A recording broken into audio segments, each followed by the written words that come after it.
दोस्तों थोड़ी देर पहले मैंने एक खबर दिखाई थी जिसमें मैंने बताया था कि कैसे अखिलेश यादव ने जो ये तमाम सैटेलाइट चैनल है, सैटेलाइट क्या ये गोदी मीडिया जो है, जो एग्जिट पोल, जो ओपिनियन पोल बता रही है, वो सारी की सारी चीजें, उसमें झोल कितना है, उसमें फर्जीपन कितना है, कैसे राग दरबारी हो रही है, ये तमाम चीजें बताई थी अखिलेश यादव ने, वो आपको मैंने दिखाई थी।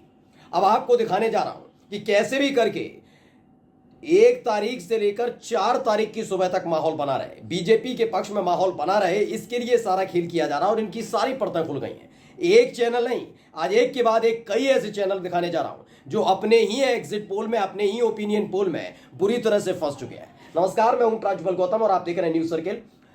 आज आपको मैं दिखाऊंगा, सबसे पहले जी न्यूज वाला तो दिखा दिया था, वो भी दोबारा दिखाऊंगा, लेकिन सबसे पहले आप देखिए आज तक का। भाई आज तक कहता सर्वश्रेष्ठ, सबसे तेज, मैं ये मैं वो, लेकिन इनकी हरकतें देखिएगा।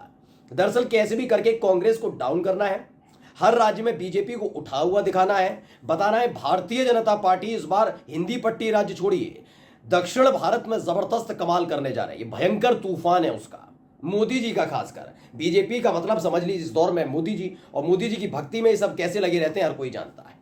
अलग अलग एग्जिट पोल, अलग अलग ओपिनियन पोल आप देख चुके हैं, लेकिन इस वाले ओपिनियन पोल पर जरा नजर डालिए, और जैसे ही नजर डालेंगे उसके फौरन बाद ही आपको अखिलेश यादव को वो बयान याद आ जाएगा जिसमें उन्होंने बताया कि कैसे राग दरबारी करने में जुटे हुए हैं। सबसे पहले देखिए आज तक का है, यही बात सच है, 39 सीटें हैं, 39 सीटें हैं तमिलनाडु की, और ये मैं आंकड़ा मेरा जो कहता है तमिलनाडु में अभी तक कमल खेला और इस बार भी कमल नहीं खिलेगा, क्योंकि इस बार तो एंटी इनकम्बेंसी बहुत हावी है। लेकिन उसके बावजूद इन्हें बीजेपी को जिताना है, क्योंकि इनको पता है बिहार और उत्तर प्रदेश में घाटा है, मतलब महाराष्ट्र में घाटा हो रहा है, तो उसे कैसे भी करके दक्षिण भारत में भरपाई करके ये दिखाना है। नहीं, 400 पार वाला जो आंकड़ा मोदी जी की तरफ से दिया गया वो बिल्कुल ठीक था। तो अब देखिए 39 में से 2 से 4 सीटें किसको दे रहे हैं? बीजेपी को।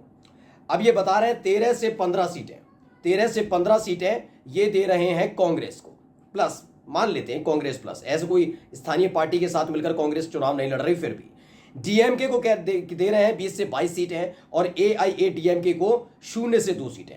चलिए अब इनका आंकड़ा समझिए और आंकड़े के हिसाब से आते हैं। सबसे पहले तो कांग्रेस के बारे में, इनकी पोल कैसे खुलती है अब समझिए। दरअसल तमिलनाडु में कांग्रेस सिर्फ 9 सीटों पर चुनाव लड़ रही है, सिर्फ 9 सीटों पर चुनाव लड़ रही है, लेकिन इनके मुताबिक क्या है कि कांग्रेस को 13 से 15 सीटें मिलने जा रही हैं। मतलब बेड़ा कर करके रख दिया है, सारे के सारे जो तर्क हैं वो विचार शून्य हो चुके हैं इनके मुताबिक। मतलब कांग्रेस पार्टी लड़ेगी चुनाव 9 सीटों पर, लेकिन जीत कितनी रही है इनके मुताबिक? 13 से 15 सीटें।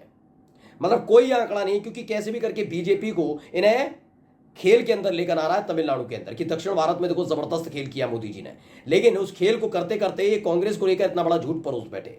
नितिन अग्रवाल हैं, उन्होंने क्या ट्वीट किया, क्या लिखते हैं? तमिलनाडु में कांग्रेस 9 सीटों पर चुनाव लड़ रही है और आज तक एग्जिट पोल वाले 13 से 15 सीटें दे रहे हैं। गोदी मीडिया अपनी विश्वसनीयता खो चुका है, इसलिए जनता अब इनके एग्जिट पोल पर विश्वास नहीं करती, और करना भी नहीं चाहिए। मैं नहीं कह रहा हूं, और ये अखिलेश यादव नहीं कह रहे, बल्कि यह हकीकत बात है। आप इनके एक नहीं, अभी कई आंकड़े दिखाऊंगा। दरअसल आपने हिंदी वाला तो देख लिया, सुधीर चौधरी साहब हैं, अंजना ओम कश्यप हैं, ये लगातार एग्जिट पोल पर चीख चीख कर माहौल बना रहे हैं कि जो दावा मोदी जी की तरफ से किया गया था कि प्रचंड बहुमत 400 पार, हम उस पर मोहर लगाते हैं, मतलब इन्होंने मोहर लगाई और उसके लिए कुछ भी कर गुजरने के लिए तैयार है। अब इन्हीं का इंग्लिश वाला एक चैनल है, आपने देखा होगा, इंडिया टुडे, उसने भी चाटुकारिता की हद पार की। कैसे की है वो मैं आपको दिखाता हूं, पहले इस पर आइए। वैसे सम्राट चौधरी को बिठा रखा है, राहुल कंवल बैठे हैं, तमाम चीजें चल रही हैं। अब इसमें क्या बताया गया? बिहार में 40 सीटें, सही बात है। इनके मुताबिक बिहार में बीजेपी 13 से 15 सीटें जीतने जा रही है। इनके मुताबिक 17 सीटों पर चुनाव लड़ा है, 13 से 15 सीटें जीत रही है। ठीक हो सकता है भाई, इनके हिसाब से इनका आंकड़ा है। जनता दल यूनाइटेड 9 से 11 सीटें जीतने जा रही है। अब इनका कहना है लोक जनशक्ति पार्टी 4 से 6 सीटें जीत रही है, जबकि आपको पता होना चाहिए लोक जनशक्ति पार्टी जो है वो सिर्फ 5 सीटों पर चुनाव लड़ी है, लेकिन ये जीत किसी नहीं जाएगी, 4 से 6 सीटें जीत जाएगी। ये इंडिया टुडे का सर्वे है। कांग्रेस 1 से 2, आरजेडी 6 से 7 और अदर 1 से 6, जो भी है, खैर छोड़िए। अब आप समझिए यहां मैं क्या कह रहा हूं। तमिलनाडु में हिंदी वाला चैनल इनका क्या कर रहा है? तमिलनाडु में 9 सीटों पर कांग्रेस चुनाव लड़ रही है और जितवा कितनी रही है उसे? 13 से 15 सीटें जीत जाएगी। ऐसे ही बिहार के अंदर लोक जनशक्ति पार्टी जो चिराग पासवान की है वो लड़ 5 सीटों पर रही है चुनाव, लेकिन क्या कितनी रहे? 4 से 6 सीटें। मतलब जबरदस्ती का इन्होंने माहौल क्रिएट कर रखा है। अब आपको फिर लेकर चलता हूं जी न्यूज के उस सर्वे पर जिसे देखने के बाद आप भौचक्के रह जाएंगे। वो मैंने आपको पहले भी दिखाया, लेकिन देखना जरूरी है। अब देखिए हिमाचल प्रदेश में 4 सीटें हैं, लेकिन जिता कितनी रहे? 6 से 8 सीटें। मतलब हिमाचल प्रदेश में कुल लोकसभा की 4 सीटें हैं, लेकिन इनके मुताबिक एनडीए यानी बीजेपी 6 से 8 सीटें जीत जाएगी। मतलब 2 से 4 सीटें ज्यादा जीत रही है, जितनी हिमाचल प्रदेश में है नहीं उससे ज्यादा बीजेपी जीतने जा रही है। अब आपको दिखा रहा हूं दूसरा, हरियाणा में 10 सीटें हैं, लेकिन जी न्यूज के मुताबिक 10 सीटें होने के बावजूद हरियाणा के अंदर ही एनडीए 16 से 19 सीटें जीतने जा रही है। मतलब 6 से 9 सीटें ज्यादा। मतलब कहां से जीतेंगे पता नहीं। मैंने कहा ना, नीतीश कुमार ने एक बयान दिया था और उस बयान पर बड़ी खिल्ली उड़ी थी। खैर खिल्ली नहीं उड़नी चाहिए उनकी, भाई वो जैसे बयान देते हैं वैसे मीडिया कर रही है। उन्होंने 4000 सीटें जिता दी थी, कह रहे थे 4000 सीटें जीत के आएंगे। और अब देखिए यही काम एक एक गोदी मीडिया कर रहा है।